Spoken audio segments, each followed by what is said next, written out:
সন্তান বাবার বুকের মধ্যে ধরিয়া তাকাইয়া দেখে বাবা জোরে জোরে শ্বাস নেয়। সন্তান বাবার পাশে বসে সূরাতুল ইয়াসিন পড়ে দোয়া করে, কুরআন থেকে আরো আয়াতে কারিমা তেলাওয়াত কইরা বাবার শরীরে ফু দেয়।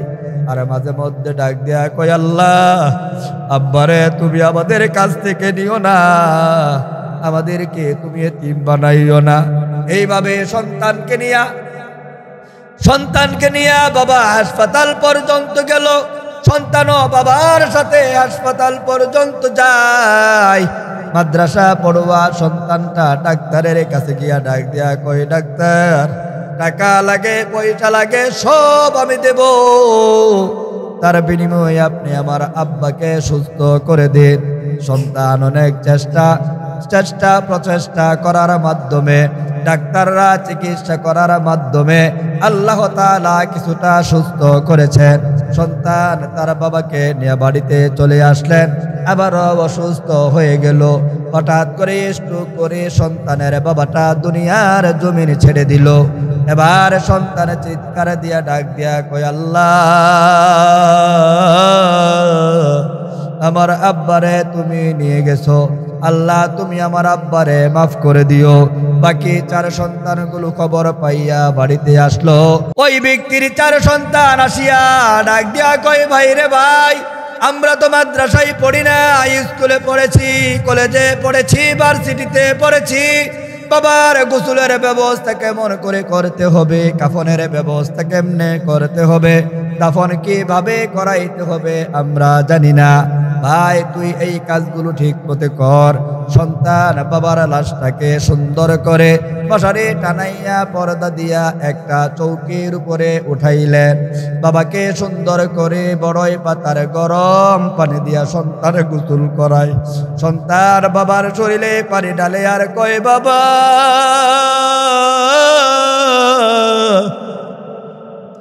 জীবনে কত গোসল তুমি নিজের হাতে করেছ, শেষ গোসলটা আমি তোমাকে করাইয়া দে আব্বা।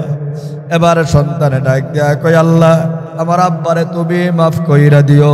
সন্তান বাবার লাশটাকে সুন্দর করে গোসল করাইলেন, কানের মধ্যে তুলা দিলেন, নাকের মধ্যে তুলা দিলেন।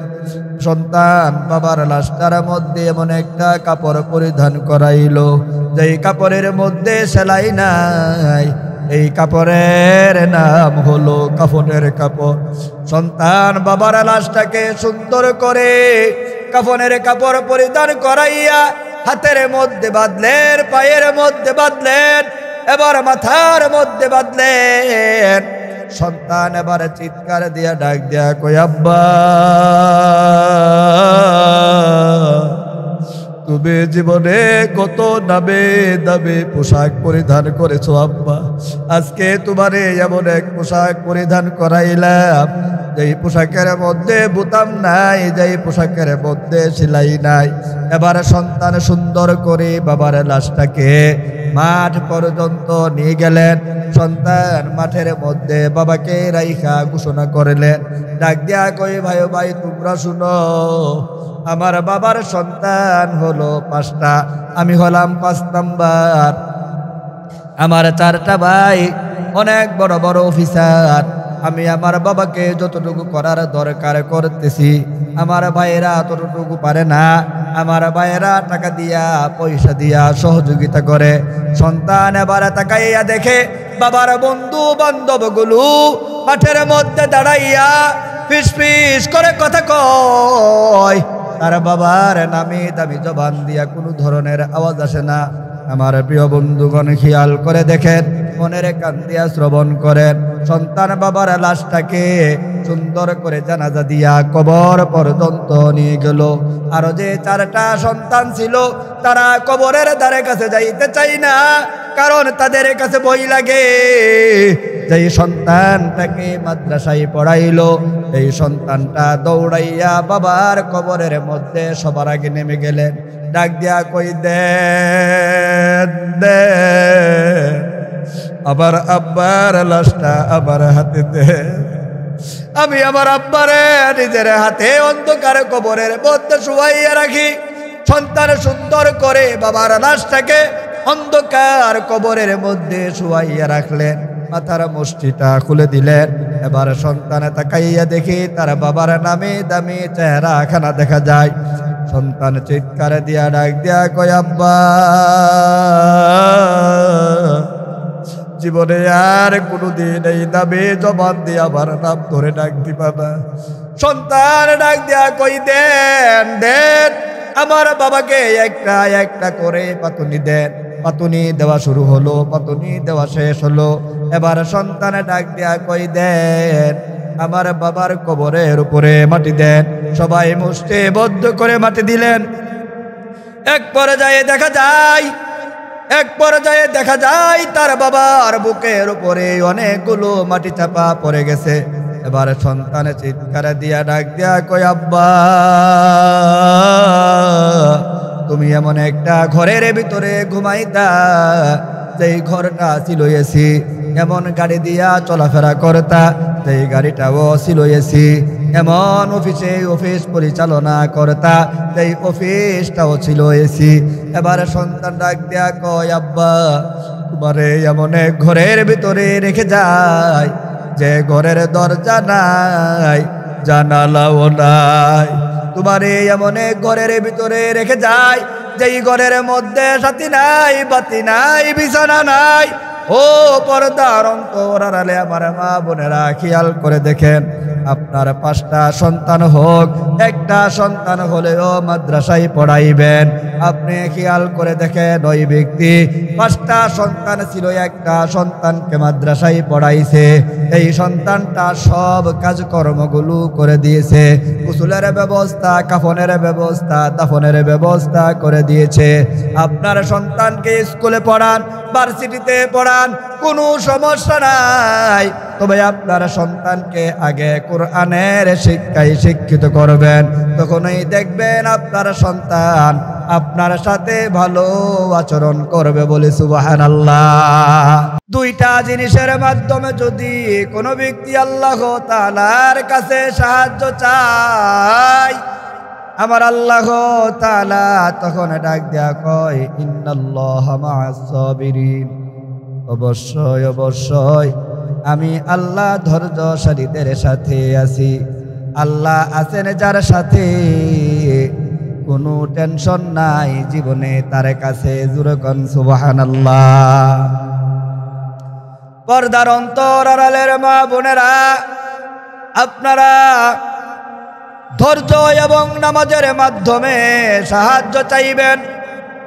কেমন ভাবে সাহায্য চাইলে আল্লাহ তাআলার পক্ষ থেকে সাহায্য আসবে, আমি আপনাদের সামনে তাজা কয়েকটি ঘটনা বর্ণনা করব।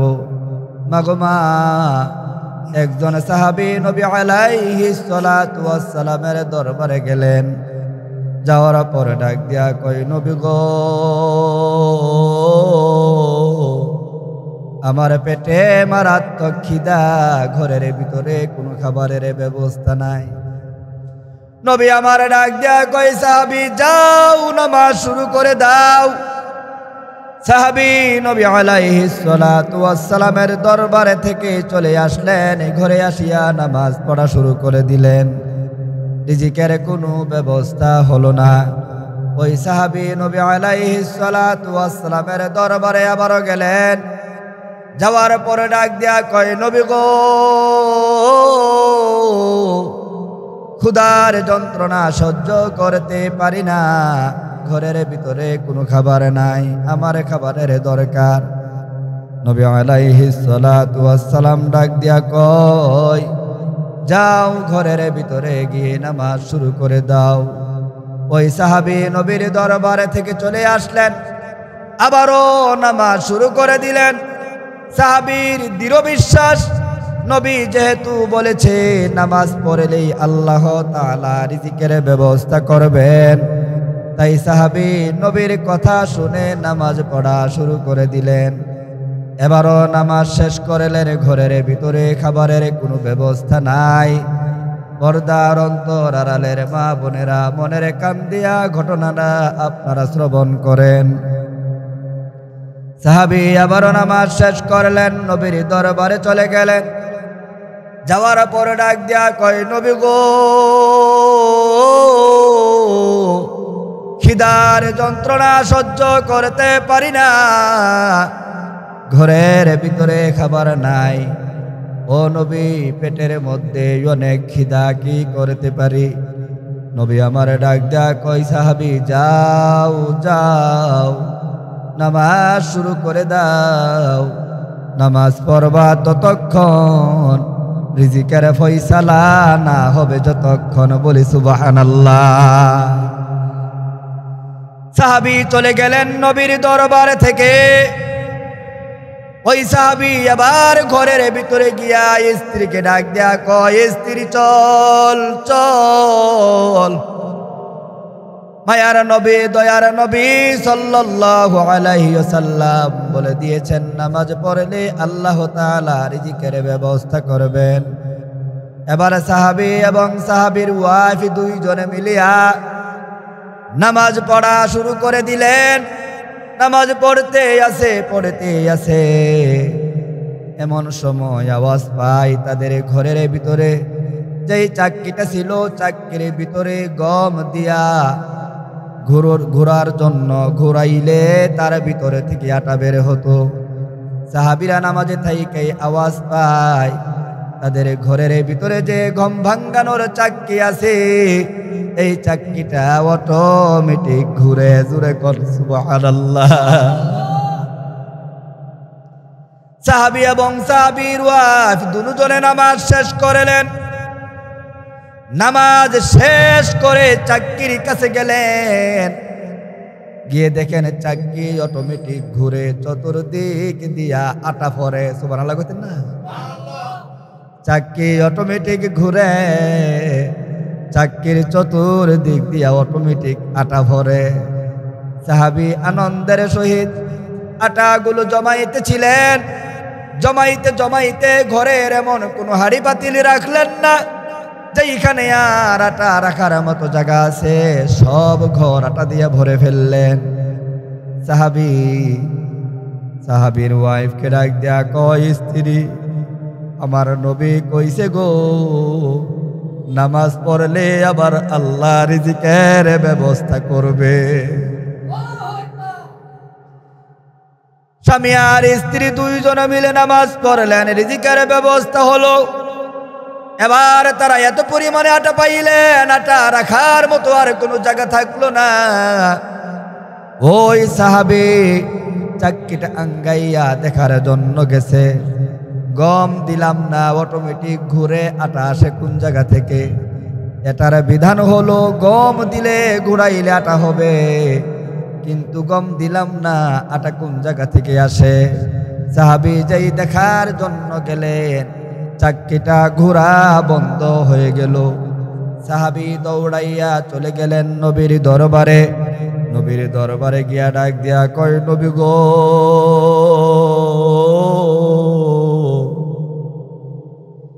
আপনি আমাকে বলেছেন নামাজ পড়লে রিজিকের ব্যবস্থা হবে। ওগো নবী কেমন রিজিকের ব্যবস্থা আমার আল্লাহ তাআলা করে দিয়েছেন, এই রিজিকের কোনো তুলনা হই না গো নবী। নবী আমার ডাক দেয়া কয় সাহাবী কিভাবে ব্যবস্থা হলো সেই ঘটনা আমার কাছে খুলে বলো। সাহাবী ডাক দেয়া কয় নবী গো আপনি বলেছেন নামাজ পড়ার জন্য, আমি নামাজ পড়তেছি, সাথে সাথে আমার ওয়াইফও নামাজ পড়ে। দুইজনে নামাজ পড়া অবস্থায় আওয়াজ পাইলাম আমাদের ঘরে এরকম ভাঙ্গানোর চাক্কিটা অটোমেটিক ঘুরে। নবী গো নামাজ শেষ করে গিয়া দেখি এই চাক্কা ঘুরে আর চাক্কার ভিতরে থেকে অটোমেটিক আটা ভরে। জোরে কোন সুবহানাল্লাহ। এবারে নবী ডাক দেয়া কই তারপরে কি করেছ? সাহাবী মনের আনন্দে ডাক দেয়া কই নবী গো এত পরিমাণে আটা জমা করেছি, এখন আমার ঘরের ভিতরে আটা রাখার মতো কোনো সুযোগ নাই। ওগো নবী সব হাড়ি পাতিল আটা দিয়ে ভরে ফেলেছি। নবী আমার ডাক দেয়া কই তারপরে কি করেছ? সাহাবী ডাক দিয়া কয় নবী গো আমি তো এই চাক্কিটা আঙ্গাইয়া দেখার জন্য গেলাম, গম দিলাম না, আটা কোথায় থেকে বের হয়। যেই নাকি দেখতে গেছি চাক্কিটা অটোমেটিক বন্ধ হয়ে গেছে। নবী আমার ডাক দিয়া কই সাহাবী রে তুমি সর্বনাশ করেছ। ও সাহাবী তুমি যদি এই চাক্কা আঙ্গাইয়া না দেখতা, এই চাক্কা কিয়ামত পর্যন্ত ঘুরতো আর মানুষের জন্য আটার ব্যবস্থা আল্লাহ করে দিত, বলি সুবহানাল্লাহ। ঠিক তেমনি ভাবে সাহাবীরা নামাজের মাধ্যমে আল্লাহ তাআলার দরবার থেকে রিজিকের ব্যবস্থা করেছিলেন। মাগোমা খেয়াল করে দেখেন আমি আর আপনি নামাজ পড়ি, নামাজের মতো হই না, এই জন্য আমার ঘর থেকে অভাব দূর হই না। মাগোমা আমি আর আপনি রোজা রাখি, আমার আপনার রোজার মতো হই না, এই জন্য আমার আপনার ঘরের ভিতরে শান্তি আসে না, রহমত আসে না।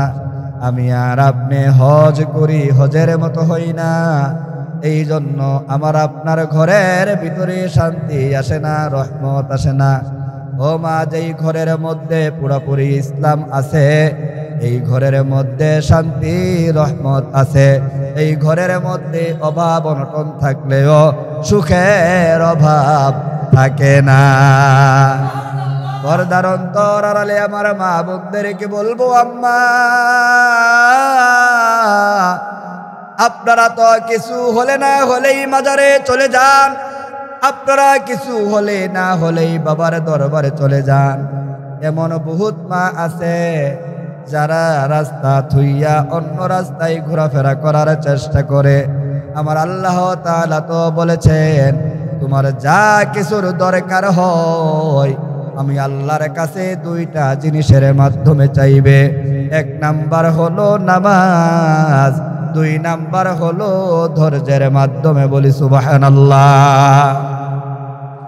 আমি আমার মা বোনগুলোকে বলবো মা পুরুষদের জন্য এত সুন্দর অফার আল্লাহ তাআলা দেয় নাই, মহিলাদের জন্য যত সুন্দর অফার নবী আলাইহিস সালাতু ওয়াস সালাম দিয়েছেন।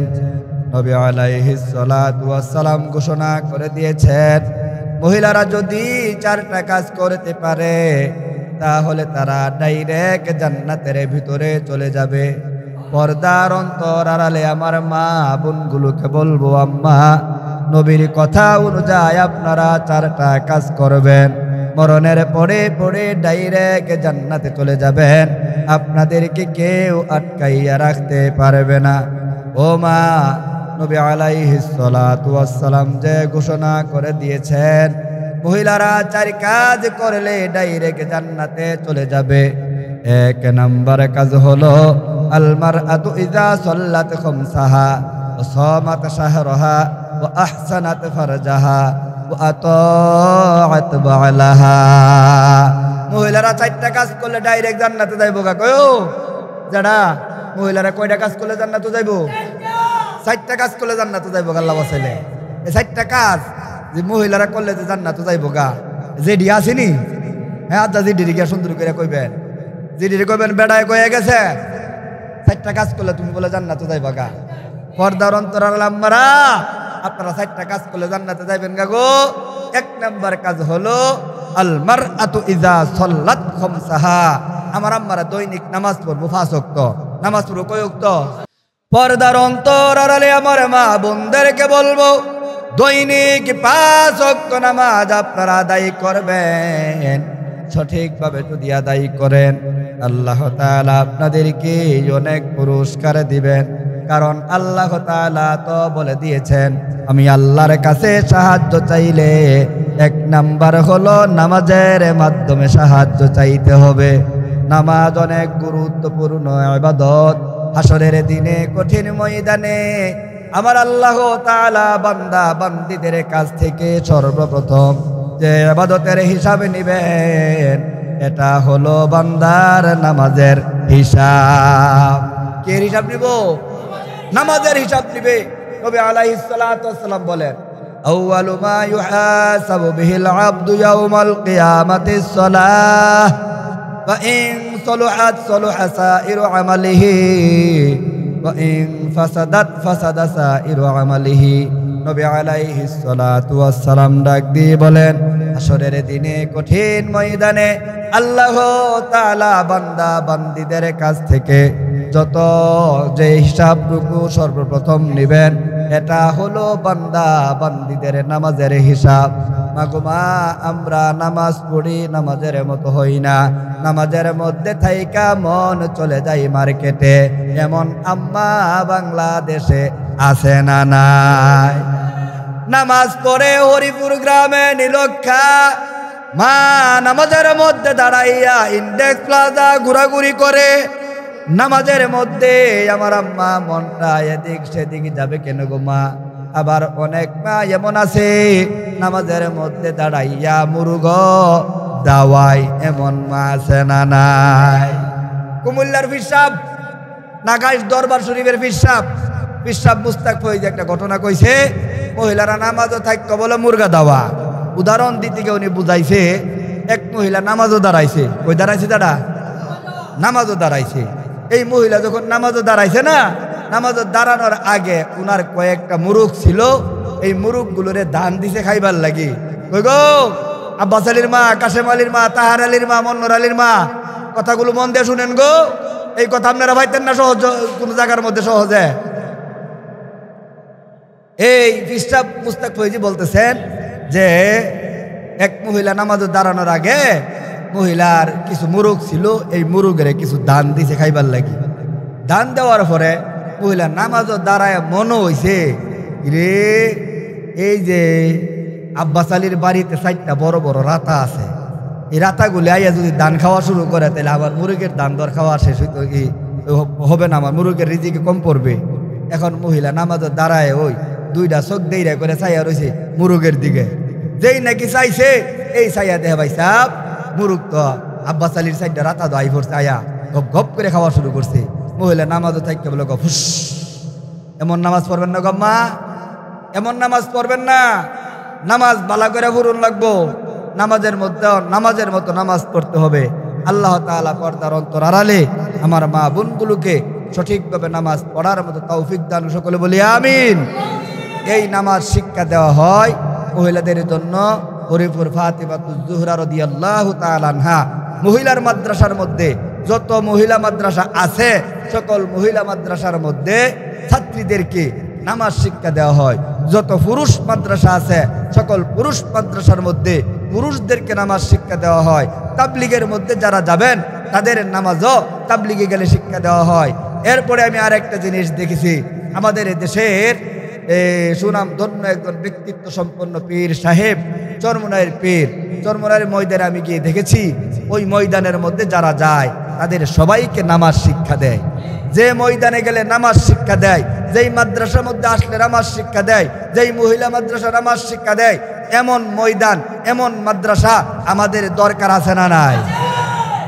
পর্দার অন্তর আড়ালে আমার মা বোনগুলোকে বলবো, মা আপনার যদি 2টা সন্তান থাকে, একটা সন্তানকে মাদ্রাসায় পড়ান, আর একটা সন্তানকে স্কুলে পড়ান, কলেজে পড়ান, ভার্সিটিতে পড়ান, আপনি 2 জনের মধ্যে আচার আচরণ পার্থক্য করতে পারবেন।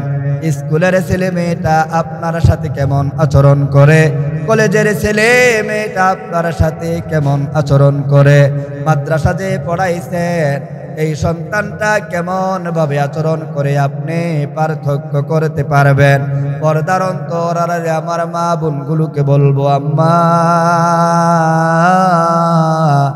একটা মেয়েকে যদি আপনি মাদ্রাসায় দেন, এই মেয়েটা এই মাদ্রাসার মধ্যে থাইকা আল্লাহর কোরআন শিখবে, রাসূলের হাদিস শিখবে, নামাজ শিখবে, রোজাগুলো কিভাবে রাখতে হয় শিখবে, হালাল হারাম কিভাবে যাচাই বাছাই করতে হয় সেই বিদ্যাগুলো শিখবে। আপনি যদি সন্তানকে মাদ্রাসায় দেন তাহলে উপকার কি হবে জানেননি? আপনি এই মাদ্রাসায় সন্তান দেওয়ার কারণে আপনি যখন মারা যাবেন, এই সন্তানগুলো আমার আপনার কবরের পাশে দাঁড়াইয়া 2টা চোখের পানি ফালাইয়া দোয়া করবে, এই জন্যই তো কোনো এক কবি লিখেছেন, जिस शख्स ने कुरान को सीने में बसाया फिरदौस मुअल्ला में मका अपना बनाया। जिस शख्स ने कुरान को सीने में बसाया, जिस शख्स ने कुरान को सीने में बसाया फिरदौस मुअल्ला में मका अपना बनाया। जिस शख्स के औलाद हुए हाफिज कुरान महशर में मिलेगा उसे एक ताज दुरख्शा, महशर में मिलेगा उसे एक ताज दुरख्शा। 10 अहले जहन्नम की सिफारिश वो करेगा, 10 अहले जहन्नम की सिफारिश वो करेगा। फिरदौस में लेकर उन्हें साथ चलेगा, फिरदौस में लेकर उन्हें साथ चलेगा। 10 ने किया हर हर्फ पे पता है मुसलमान, 10 ने किया हर हर्फ पे पता है मुसलमान। मुकाबिल सदरश्कु है हर हामिल कुरान, मुकाबिल सदरश्कु है हर हामिल कुरान। क्या खूब है कुरानों के फैजानों के बाती, क्या खूब है कुरानों के फैजानों के बाती। आई मोमिन करते रहो कुरानों के बाती, आई मोमिन करते रहो कुरानों के बाती। पर्दार অন্তরালে আমার আম্মারা, আপনারা মনের কান দিয়ে শুনেন, নবী আলাইহিস সালাতু ওয়াস সালাম ঘোষণা করে দিয়েছেন, যেই সন্তানটাকে কোরআনে হাফেজ বানানো হলো, যেই সন্তানটাকে লেখাপড়া করাইয়া মাদ্রাসার মধ্যে পড়াইয়া বড় আলেম বানানো হলো, হাসরের দিনে কঠিন ময়দানে আল্লাহ তাআলা তাকে অফারে দিবেন, যাও তুমি নিজেও জান্নাতে যাও, আর এমন 10 জন ব্যক্তিকে সুপারিশ করে জান্নাতে নেওয়ার জন্য আমি আল্লাহ তোমাকে অনুমতি দিলাম। তবে কথা হলো, যে আলেম কোরআন এবং হাদিস অনুযায়ী আমল করে, যে কোরআনে হাফেজ হালালকে হালাল মনে কইরা হারামকে হারাম মনে কইরা কোরআন হাদিস অনুযায়ী চলাফেরা করে, এমন আমলওয়ালা আলেমকে, এমন আমলওয়ালা হাফেজকে আল্লাহ তাআলা এই সুযোগটুকু দিবেন। আম্মা, আপনার একটা সন্তানকে মাদ্রাসায় পড়ান, দেখবেন ওই সন্তানটা সুন্দর করে কোরআন তেলাওয়াত করবে, তার রুকু সেজদা সুন্দর করে আদায় করবে। আপনারা দেখবেন এই সন্তানগুলো হাসরের দিনে কঠিন ময়দানে আল্লাহ তাআলা আমার জন্য আপনার জন্য নাজাতের জরিয়া বানায় দিবে। আল্লাহ তাআলা আমাদের সকলকে এই সন্তানগুলোকে সুশিক্ষায় শিক্ষিত করার মতো তৌফিক দান করুক। সকলে বলে আল্লাহুম্মা আমিন। পর্দার অন্তর আড়ালে আমার মা বোনগুলোকে বলবো, আম্মা আপনারা 4টা কাজ করতে পারলে ডাইরেক্ট জান্নাতে চলে যাবেন। আমি তো বলতেছিলাম আপনাদের 4 কাজ দিয়েই কথা, এবার খেয়াল করে দেখেন। আপনাদের 1 নাম্বার কাজ হলো আল মারআতু ইযা সাল্লাত খামসাহা, মহিলারা দৈনিক নামাজ পড়বে 5 ওয়াক্ত। 2 নাম্বার কাজ হলো ওয়াসামাত শাহরহা, রমজান মাসে রোজা রাখবে। আমার আম্মারা সামনে রমজান মাস আসতেছে, আপনারা সুন্দর করে রোজা রাখবেন। অনেক মা বোনেরা দেখা যায় রমজান মাসে রোজাও রাখে, আবার স্বামীর সাথে শ্বশুরের সাথে ননদের সাথে ঝগড়া জাতীয় করে, অশ্লীল ভাষাও ব্যবহার করে। এমন ঘটনাও বাংলার জমিনে দেখা যায়। আম্মা, আমি আপনাদেরকে বলবো, আপনি যেই রোজাটা রেখেছেন, রোজা রাখা অবস্থায় কোনো অশালীন ভাষা ব্যবহার করবেন না, স্বামীর সাথে খারাপ আচরণ করবেন না, শ্বশুরের সাথে খারাপ আচরণ করবেন না, ছেলে মেয়ের সাথে খারাপ আচরণ করবেন না। আশেপাশে যারা আছে প্রতিবেশী, তাদের সাথে কখনো খারাপ আচরণ করবেন না। আপনি যখন রোজা রেখেছেন, কেউ যদি আপনার সাথে উগ্র ভাষায় অভদ্র ভাষা ব্যবহার করতে চায়, আপনি তাকে বলে দিবেন, ভাই রে, আপনি বলে দিবেন, বোন রে, আমি রোজা, আমি তোমার সাথে ঝগড়া করতে পারবো না। মা, রোজা রাখলে কি হয় জানেননি? বিজ্ঞান প্রমাণ করে দিয়েছে রোজা রাখলে কত উপকার। বিজ্ঞান প্রমাণ করে দিয়েছে মানুষের ভিতরে যেই পরিমাণ ভাইরাস আছে সেই ভাইরাসগুলো রোজা রাখলে মারা যায়। তবে ডাক্তার বিজ্ঞানী প্রমাণ করে দিয়েছেন কোনো ব্যক্তি যদি প্রতি মাসে 3টা রোজা, প্রতি বৎসরে 1 মাস রোজা রাখে, তার ভিতরে ক্যান্সার নামক যে ভাইরাস আছে সে ভাইরাসগুলো সেকেন্ডেই মারা যায়। বলি সুবহানাল্লাহ। আমি আমার মা বোনগুলোকে বলবো, আম্মা আপনারা রমজান মাসে রোজা রাখবেন, এটা হলো আপনাদের 2 নাম্বার কাজ। মা বোনদের 3 নাম্বার কাজ হলো 3 নাম্বার কাজ হলো আহসানাত ফারজাহা, আমার আম্মারা পর্দার সাথে চলাফেরা করবে। আম্মা গো, আপনারা হলেন অনেক দামি, আপনাদের মতো দামি মানুষ আসমানের নিচে জমিনের উপরে হতে পারে না। ও মা, আপনাদের ঘরে থেকে নবী মুহাম্মদুর রাসূলুল্লাহ হয়েছে, আপনাদের ঘরে থেকে শাহজালাল শাহ পরানিয়া মানি রহমতুল্লাহ আলাইহির মতো সন্তান হয়েছে, আপনাদের ঘরে থেকে আহমদ শফি রহমতুল্লাহ আলাইহির মতো সন্তান হয়েছে। ও মা, আপনারা হলেন অনেক দামি, আপনাদের ঘর থেকে ভালো সন্তান হবে তখন আপনারা পর্দার সাথে চলাফেরা করবেন। যখন বর্তমান জমানায় দেখা যায় মা বোনেরা পর্দা করতে চাই না, পর্দা করলেও এমন পর্দা করে যেই পোশাকটা পর্দার কাতারে পরে না, বুরকা পরলেও টাইট ফিট পোশাক পরিধান করে। আম্মা গো, আপনি কারে দেখাইবেন টাইট ফিট পোশাক পরিধান কইরা? আমার মা বোনেরা অনেক সময় দেখা যায় রাস্তাঘাটে চলাফেরা করার সময় শরীরের মধ্যে কাপড়ের মধ্যে সেন্ট মাইখা চলাফেরা করে। এই কাজগুলো আম্মা করবেন না। আপনি এই কাজগুলো করলে আপনার পর্দা হবে না। আমি আমার মা বোনগুলোকে বলবো, আম্মা আপনারা পর্দায় থাকলে অনেক দামি হবেন। আপনারা যদি পর্দায় থাকেন, ইসলাম অনুযায়ী চলাফেরা করেন, আপনার ঘর থেকে নেক সন্তান হবে, আপনার ঘর থেকে সন্ত্রাস হবে না, আপনার ঘর থেকে গাঁজাখুর হবে না, আপনার ঘর থেকে মদখুর সন্তান হবে না, আপনার ঘর থেকে আব্বা ট্যাবলেট খাওয়ান না ফুলাফান হবে না। আম্মা, আপনার সন্তান আজকে খারাপ হওয়ার পিছনে একমাত্র দায়ী হলেন আপনি।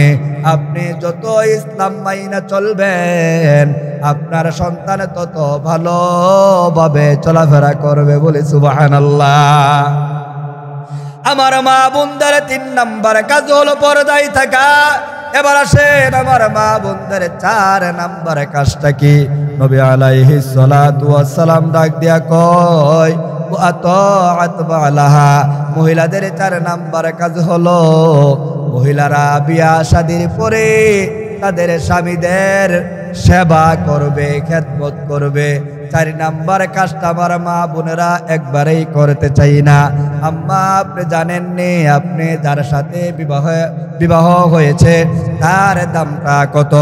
নবী আলাইহিস সালাতু ওয়াস সালাম ডাক দিয়া কয়, যদি দুনিয়ার জমিনে আল্লাহ তাআলা কোনো মানুষকে মানুষের সেজদা করার জন্য অনুমতি দিতেন, নবী আলাইহিস সালাতু ওয়াস সালাম ডাক দিয়া কয়, আমি প্রতিটা মহিলাকে আদেশ করতাম তারা যেন স্বামীর পায়ের মধ্যে সেজদা করে। মাগো মা, এই স্বামীর সেবা যদি আপনারা করেন, আল্লাহর রাসূল ডাক দিয়া কয়, জান্নাত হলো 8টা জান্নাতের মধ্য থেকে যে কোনো একটা জান্নাতে আপনাদের মন চাই যাইতে পারবেন। তবে শর্ত হলো আপনাদের 4টা কাজ করতে হবে। এলাকার আসিয়া, সাফিয়া, হাজেরা, জাহেরা, লুফিয়া, আলেহা, সালেহা, জুলেখা যারা আছো সবাই রে কইয়া যায়, তোমরা এই 4 কাজ ছাড়া অন্য কোনো কাজ কইরো না। 4টা কাজ করবা, নবীর কথা অনুযায়ী জান্নাতে চলে যাইবা। বলে সুবহানাল্লাহ। আল্লাহ, তুমি আমাদের মা বোনগুলোকে 4টা কাজ করার মতো তৌফিক দান করো। এই যারা মহিলারা কম হয়েছে না বেশি হয়েছে আমি তো জানি না, হ্যাঁ আমার আওয়াজটা ঠিক মতো ভাইনি? হ্যাঁ, যাক, আমার আওয়াজটা ঠিক মতো ভাই লইবা। আম্মা, আমি আপনাদেরকে বলবো গো, আপনারা সন্তান যদি 2টা হয়, একটা সন্তানের মাদ্রাসায় পড়ান, আরেকটা সন্তানের স্কুলে পড়ান, তখন দেখবেন কে কেমন আচরণ আপনার সাথে করে। স্কুলের সন্তানটা কেমনভাবে আচরণ করে আর কলেজের সন্তানটা কেমনভাবে আচরণ করে, তার সুন্দর একটা ঘটনা আমি উদাহরণ দিয়ে বুঝাইবার জন্য চেষ্টা করতেছি। এক লোকের ছেলে হইল 5টা ছেলে। কয়টা ভাই সাহেব? 5টা ছেলে। একটা ছেলে 4টা ছেলেরে মাশাআল্লাহ এই স্কুল কলেজ ভার্সিটির মধ্যে পড়ায়া বিভিন্ন বড় বড় ধরনের সরকারি চাকরিজীবী বানাইলেন, এদেরকে অনেক টাকা পয়সার মালিকও বানাইলেন। 5টা সন্তানের মধ্যে যেই সন্তানটা নাকি একটু সাদা সিধা বুঝেন না, ব্যাকল ধরনের আর কি, সাদা সিধা, এটারে পড়াইছে মাদ্রাসায়, এটারে মাদ্রাসাতে পড়াইছে।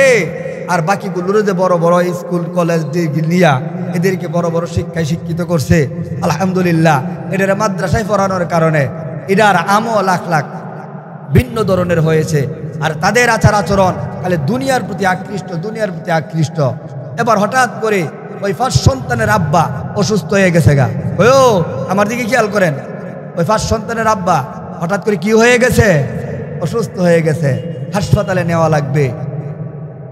ওই ব্যক্তির বড় সন্তান বড় ধরনের অফিসার, যে 5 নাম্বার ভাইটা আছে, 5 নাম্বার ভাইকে ডাক দিয়া কয়, ভাই রে, আমরা অনেক বিজি, আব্বার সাথে হাসপাতালে যাইতে পারবো না। তুই যেহেতু মাদ্রাসায় পড়েছিস, আমরা টাকা লাগে যা লাগে সব কিছু তোকে দেব, তুই আব্বারে নিয়ে হাসপাতালে চলে যা। এই 5 নাম্বার সন্তানটা সাদা সিধা সন্তানটা চাকরি বাকরি ছাইরা বাবাকে নিয়ে হাসপাতালে চলে গেল। অ্যাম্বুলেন্সের মধ্যে যখন বাবাকে উঠাইলেন, বাবা শ্বাসকষ্টের রোগী, বাবার মুখের মধ্যে অক্সিজেনের মাস্ক পড়াইয়া রাখছে। সন্তান বাবার বুকের মধ্যে ধরিয়া তাকাইয়া দেখে বাবা জোরে জোরে শ্বাস নেয়। সন্তান বাবার পাশে বসে সূরাতুল ইয়াসিন পড়ে দোয়া করে, কুরআন থেকে আরো আয়াতে কারিমা তেলাওয়াত কইরা বাবার শরীরে ফু দেয়। আর মাঝে মধ্যে ডাক দেয়া কয়, আল্লাহ, আব্বারে তুমি আমাদের কাছ থেকে নিও না, আমাদেরকে তুমি এতিম বানাইও না। এইভাবে সন্তানকে নিয়া বাবা হাসপাতাল পর্যন্ত গেল। সন্তানও বাবার সাথে হাসপাতাল পর্যন্ত যায়। মাদ্রাসা পড়ুয়া সন্তানটা ডাক্তারের কাছে গিয়া ডাক দিয়া কয়, ডাক্তার, টাকা লাগে পয়সা লাগে সব আমি দেব, তার বিনিময়ে আপনি আমার আব্বাকে সুস্থ করে দিন। সন্তান অনেক প্রচেষ্টা করার মাধ্যমে, ডাক্তাররা চিকিৎসা করার মাধ্যমে আল্লাহ তাআলা কিছুটা সুস্থ করেছেন। সন্তান তার বাবাকে নিয়ে বাড়িতে চলে আসলেন, আবারও অসুস্থ হয়ে গেল। হঠাৎ করে স্ট্রোক করে সন্তানের বাবাটা দুনিয়ার জমিন ছেড়ে দিল। এবার সন্তান চিৎকার দিয়া ডাক দিয়া কয়, আল্লাহ, আমার আব্বারে তুমি নিয়ে গেছো, আল্লাহ তুমি আমার আব্বারে মাফ করে দিও। বাকি 4 সন্তানগুলো খবর পাইয়া বাড়িতে আসলো। এবার সন্তানের ওই ব্যক্তির 4 সন্তান আসিয়া ডাক দিয়া কয়, ভাই রে ভাই, আমরা তো মাদ্রাসায় পড়ি না, স্কুলে পড়েছি, কলেজে পড়েছি, ভার্সিটিতে পড়েছি। বাবার গোসলের ব্যবস্থা কেমন করে করতে হবে, কাফনের ব্যবস্থা কেমনে করতে হবে, দাফন কিভাবে করাইতে হবে আমরা জানি না। ভাই, তুই এই কাজগুলো ঠিক মতো কর। সন্তান বাবার লাশটাকে সুন্দর করে মশারি টানাইয়া পর্দা দিয়া একটা চৌকির উপরে উঠাইলেন। বাবাকে সুন্দর করে বড়ই পাতার গরম পানি দিয়া সন্তান গোসল করায়। সন্তান বাবার শরীরে পানি ঢালে আর কয়, বাবা,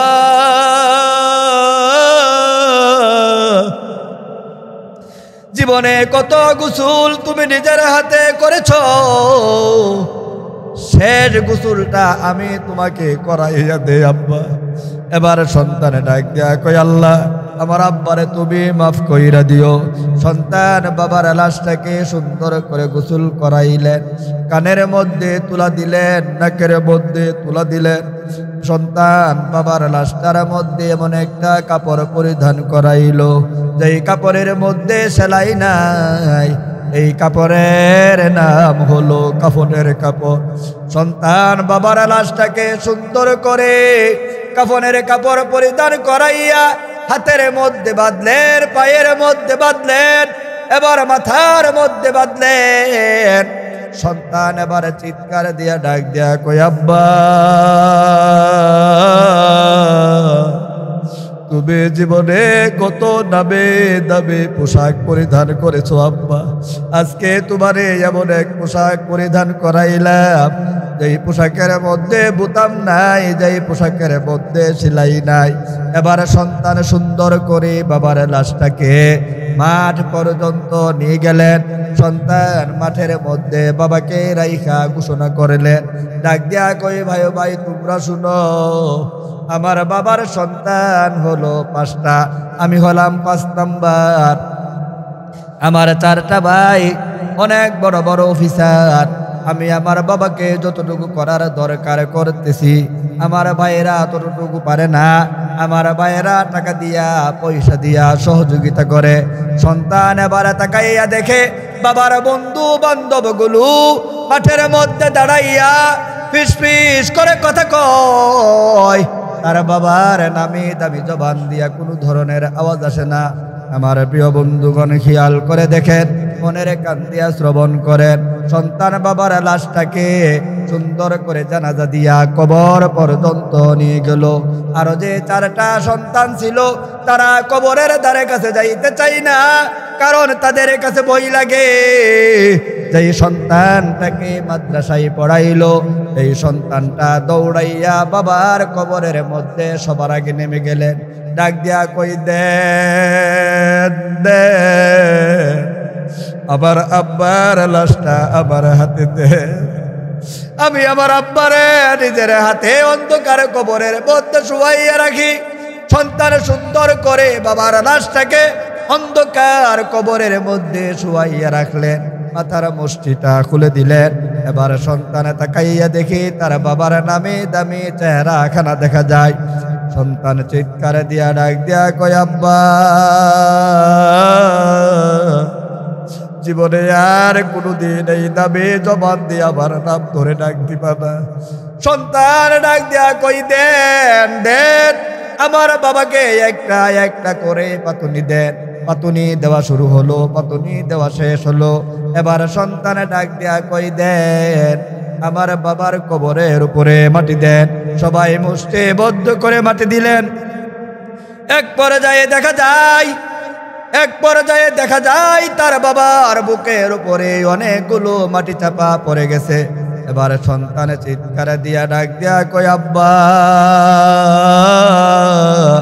তুমি এমন একটা ঘরের ভিতরে ঘুমাইতা, যেই ঘরটা ছিল এসি, এমন গাড়ি দিয়া চলাফেরা করতা, যেই গাড়িটাও ছিল এসি, এমন অফিস পরিচালনা করতা, যেই অফিসটাও ছিল এসি। এবার সন্তান ডাক দিয়া কয়, আব্বা তোমারে এমন এক ঘরের ভিতরে রেখে যায়, যে ঘরের দরজা নাই, জানালাও নাই। তোমারে এমন এক ঘরের ভিতরে রেখে যায়, যেই ঘরের মধ্যে সাথী নাই, বাতি নাই, বিছানা নাই।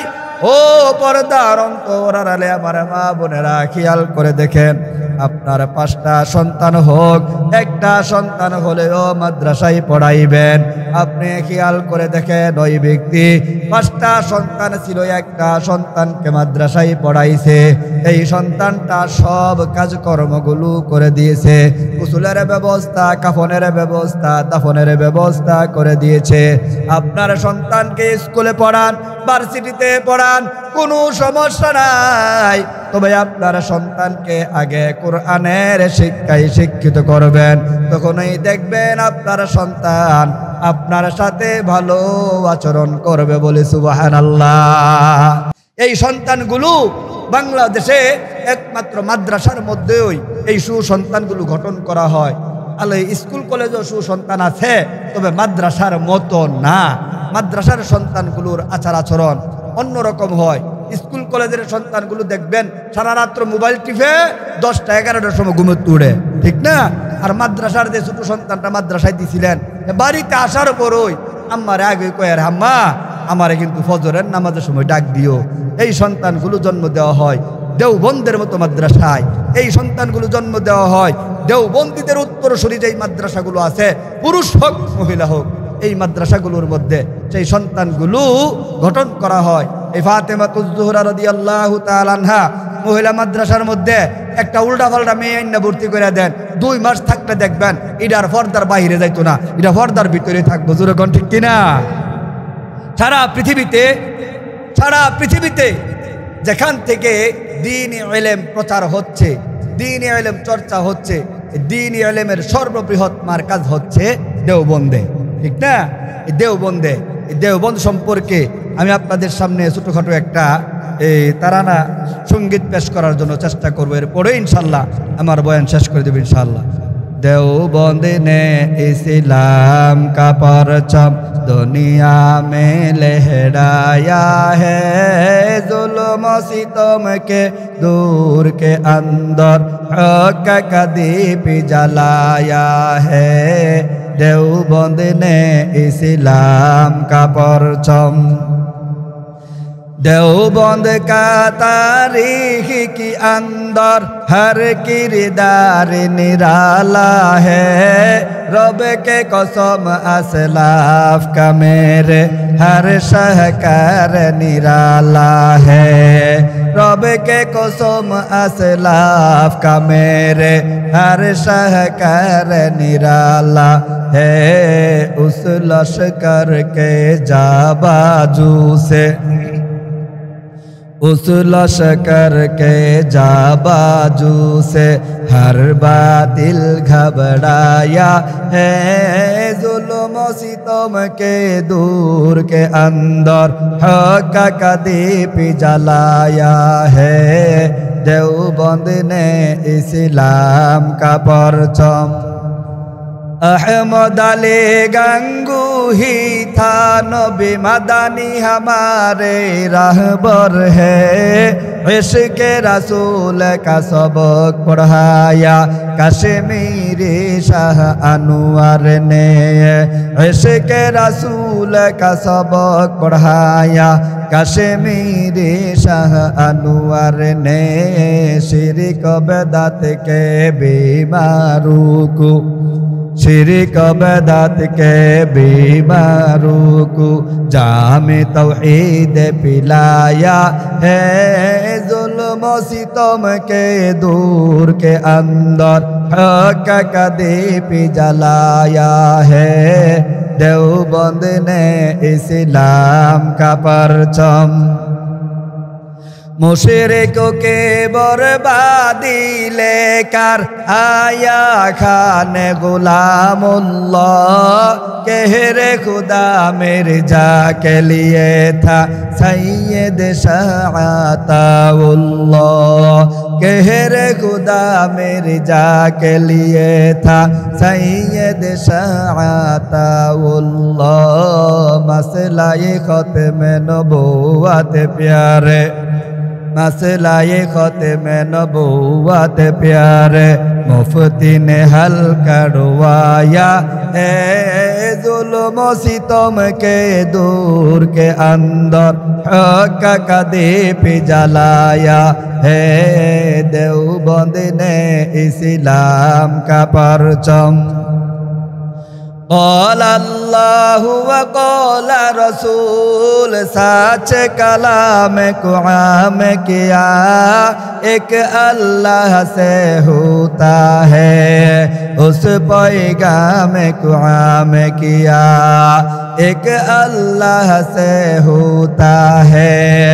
उस पैगाम को आम किया मौलाना इलियास ने हमको, मौलाना इलियास ने हमको किया रास्ता दिखलाया है। जुल्म सितम के दूर के अंदर हक का दीप जलाया है। देवबंद ने इस्लाम का परचम,